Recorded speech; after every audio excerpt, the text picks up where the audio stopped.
In this video, we're going to take a look at parenting a little more deeply. Now, in previous videos, we've seen a couple of examples of parenting. Really early on, we had our door example where we parented our doorknob to our door. And then just a little bit ago, we had one where we were using an empty object to create a parent for other things. But now let's look at what parenting really does and what kind of effects it can have and how we can manipulate that. So I'm going to go into my top view and I'm going to move my cube down and I'll tab into ortho and I'll just create a few more objects. So let's make a UV sphere. I'm going to put him over here. Now A to clear and Shift A to make a new object, and let's do a cylinder. Maybe move him up here a bit.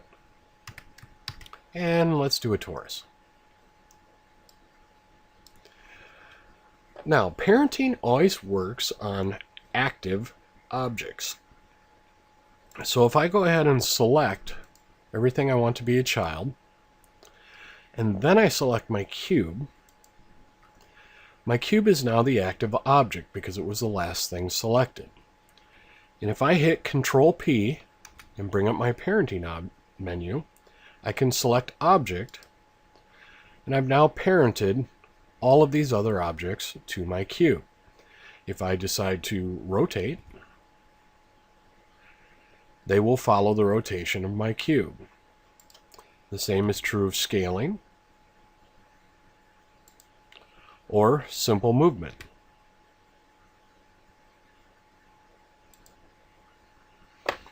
What else can happen here? Well, we can do things like create additional parent-child relationships. Right now, all of our children in this parent-child relationship react to our cube. However, that doesn't mean that our cube reacts to any of our children. If I take this torus, for example, and move it over here, that has no effect on our cube.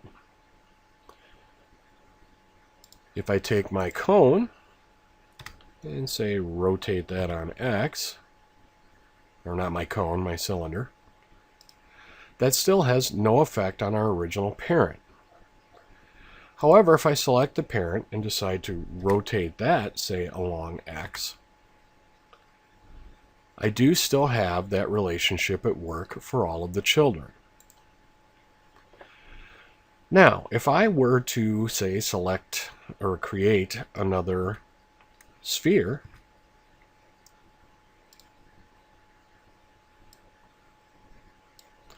I'll bring it down here,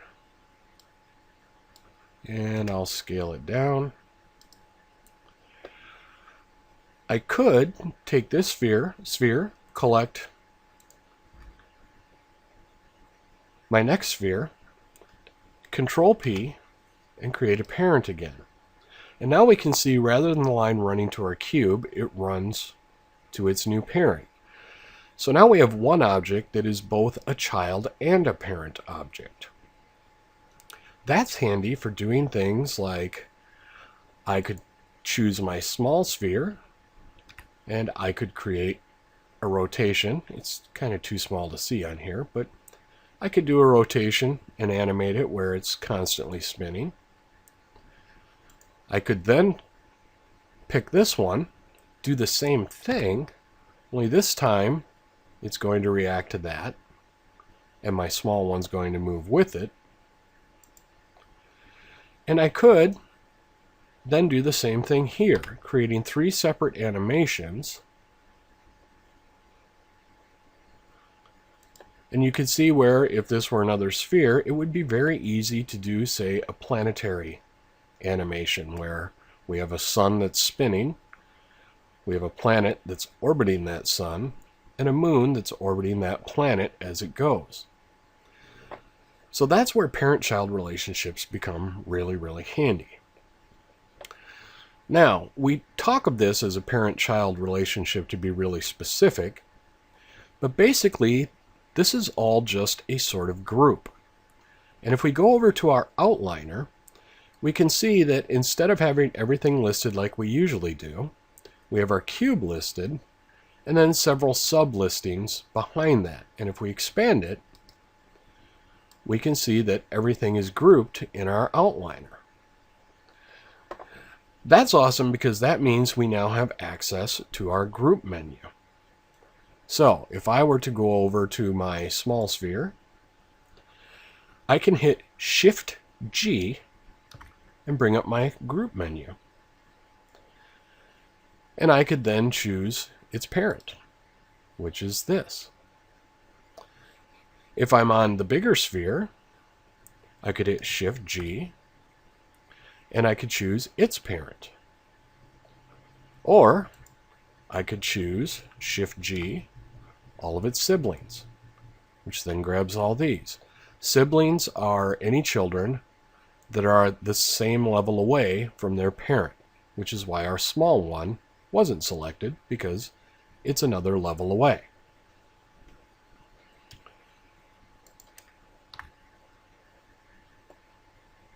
We could select our main parent, hit Shift G, and if we select children, we get all four, because they are all children of this object, just at different levels. Or we could select immediate children and only get our three. So having access to that group menu can make it much easier in a complex scene to get selected what you need. Now, we've dealt with all the great things we can do with parenting, but what if we want to unparent? I'm going to select the small sphere, and actually let's select a large one. I'm going to rotate that and take my small sphere up here. And I'm going to access my unparenting menu by hitting Alt-P rather than Control-P. So let's select our small one, hit Alt-P, and we have a few options. Now, our first one is Clear Parent.